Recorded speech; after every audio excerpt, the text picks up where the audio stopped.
복음입니다. 모세의 율법에 따라 정결례를 거행할 날이 되자 예수님의 부모는 아기를 예루살렘으로 데리고 올라가 주님께 바쳤다. 주님의 율법에 태를 열고 나온 사내 아이는 모두 주님께 봉헌해야 한다고 기록된 대로 한 것이다. 그들은 또한 주님의 율법에서 산 비둘기 한 쌍이나 어린 집 비둘기 2마리를 바치라고 명령한 대로 제물을 바쳤다. 그런데 예루살렘에 시므온이라는 사람이 있었다.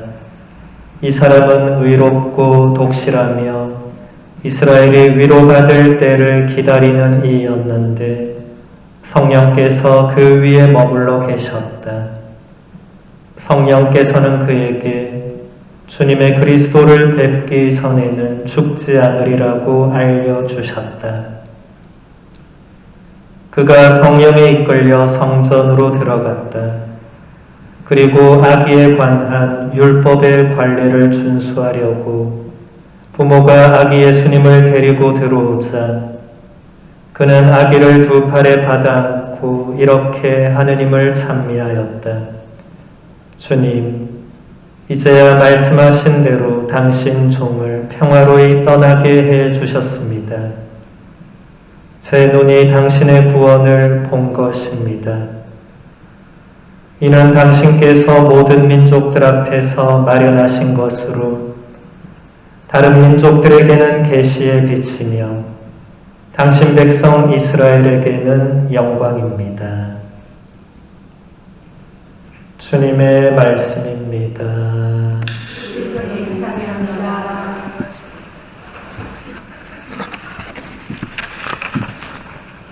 찬미 예수님. 매일이사 책을 보면 오늘 주님 봉헌 축일의 의미를 다음과 같이 설명해 주고 있습니다.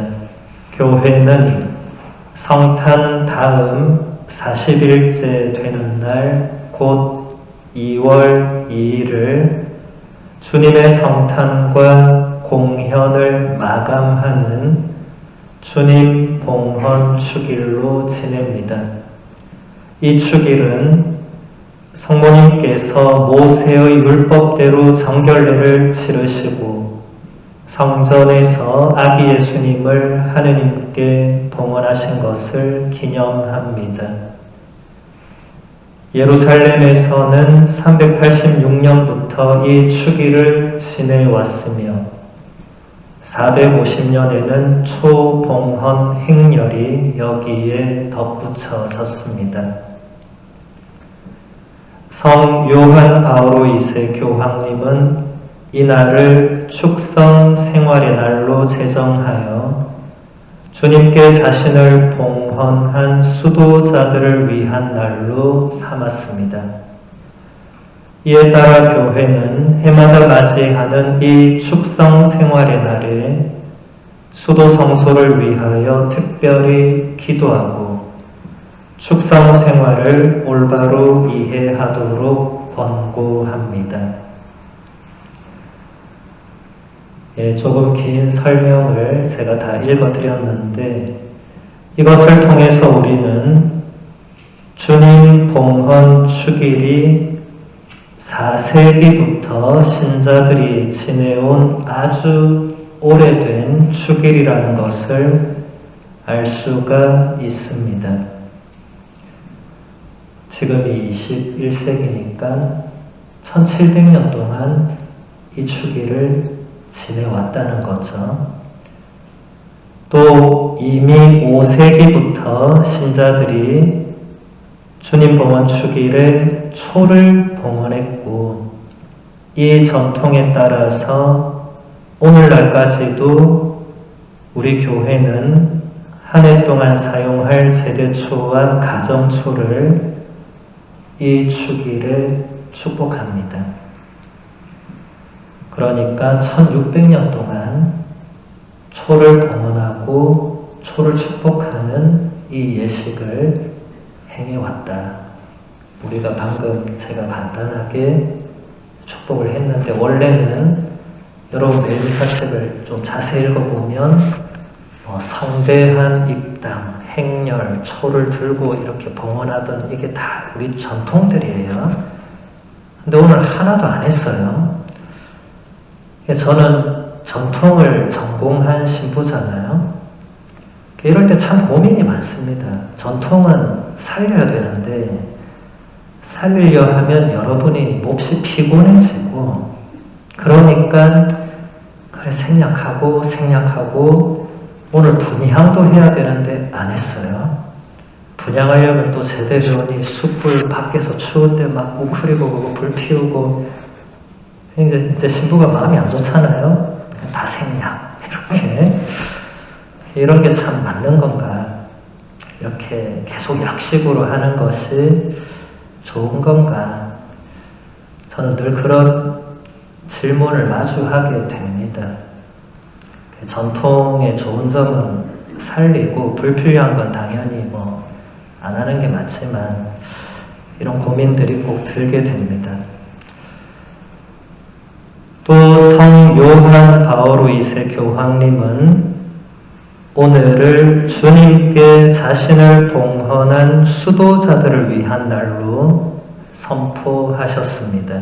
그래서 우리는 오늘 특별히 축성 생활의 삶으로 부름받아서 자신의 삶과 온 존재를 오롯이 하느님께 봉헌한 수도자들을 위해서 기도합니다.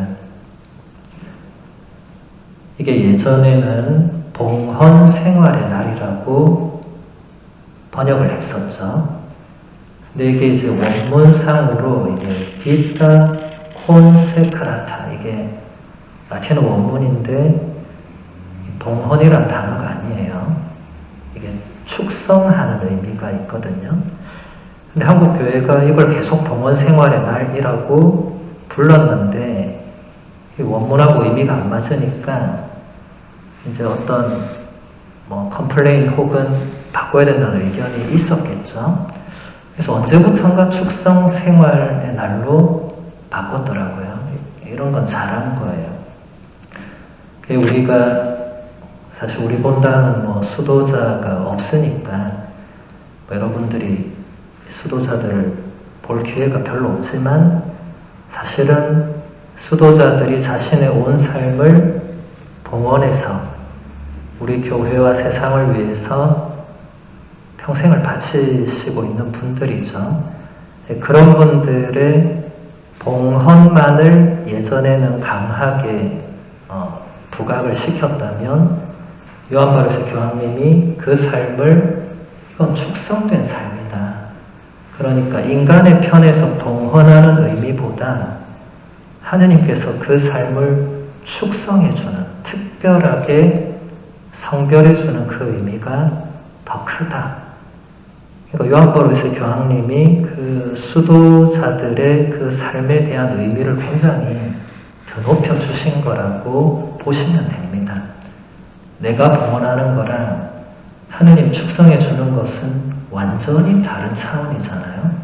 물론 둘 다의 의미가 있는데 요한바오로 교황님이 하느님이 축성해주는 게 훨씬 더 본질적이다, 이렇게 선포를 하셨다고 보시면 됩니다.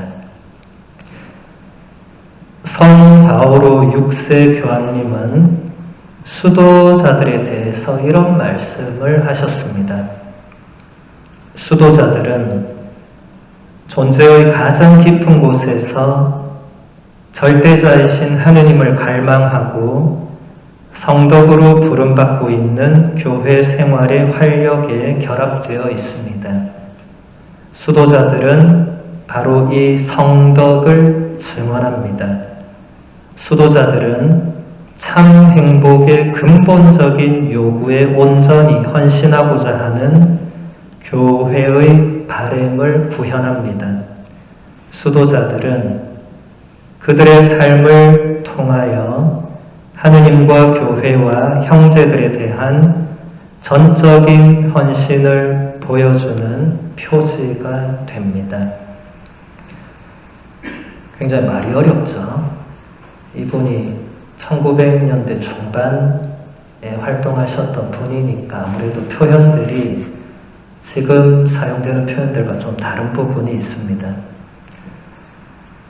아무튼 바오로 6세 교황님은 신앙생활에 활력이 어디 있는가? 그것은 바로 존재의 가장 깊은 곳에서 절대자이신 하느님을 갈망하고 성덕으로 부름받고 있는 것이며 수도자들은 여기에 결합되어 있다고 말씀하십니다. 사실 이 신앙생활의 활력은 수도자들뿐만 아니라 우리 모든 신앙인에게 해당되는 것이죠. 신앙생활이 활력이 없으면 재미가 없겠죠. 그리고 신앙생활이 활기가 없으면 별로 안 하고 싶겠죠. 뭔가 기쁨이 없고 생동감이 없고 활기가 없으면 내가 왜 이렇게 꼭 해야 되나 자꾸 이런 생각 들겠죠. 이제 그 부분을 말씀하시는 거죠. 우리 신앙생활의 활력의 근본이 되는 두 가지가 있다고 교황님이 가르쳐 주시는데 그것은 바로 우리 존재의 가장 깊은 곳에서 절대자이신 하느님을 갈망하고 있는가, 그리고 내가 성덕으로 부름받고 있음을 깨닫고 있는가, 이것을 물어보고 답을 찾아야 된다.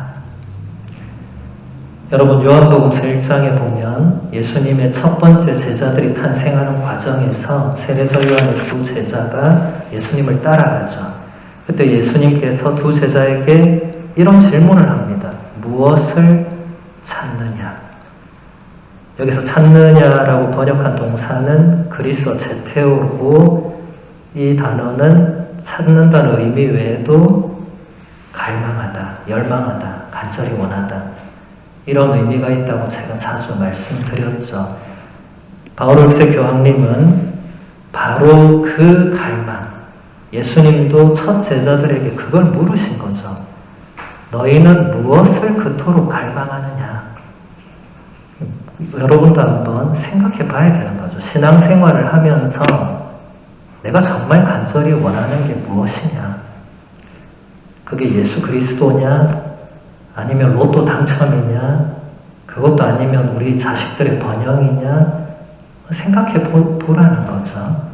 거기서부터 내 신앙생활에 활력이 있는가 없는가가 판가름할 수 있다는 겁니다. 또 바오로 6세 교황님은 이런 말씀도 하십니다.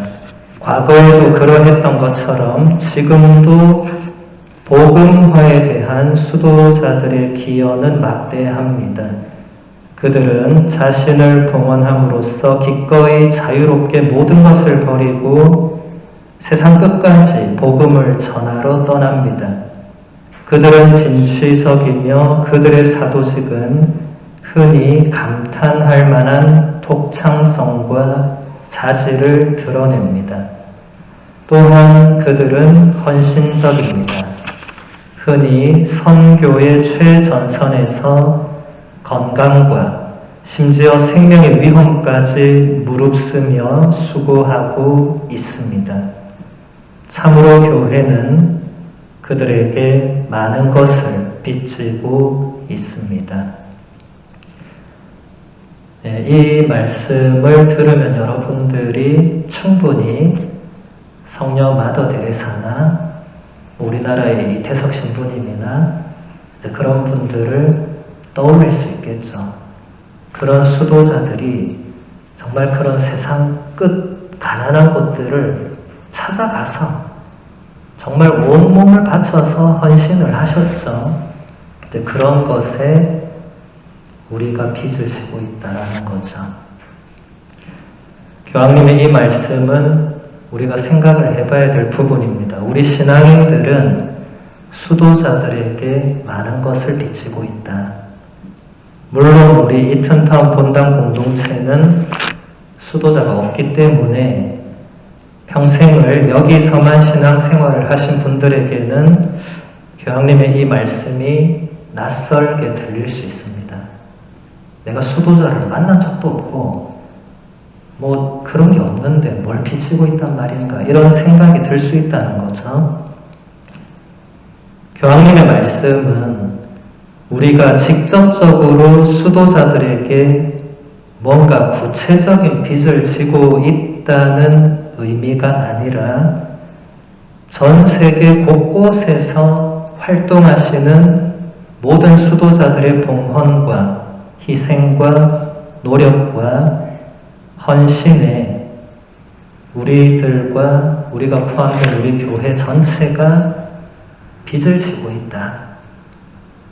그래서 우리가 내가 아는 수도자가 있느냐 없느냐와 아무런 상관없이 수도자들을 위해서 기도해 드려야 하고 그럼으로써 그분들에게 내적인 힘과 응원을 해줘야 한다는 의미가 되겠죠. 오늘 축성 생활의 날, 다시 말해서 수도자들의 날을 맞아서 특별히 지금 이 자리에 수도자는 안 계시지만 온 세상의 모든 남녀 수도자들이 자신들의 축성 생활을 기쁘고 충실하게 살아내실 수 있도록 이 미사 중에 우리 모두 마음을 모아 기도합시다.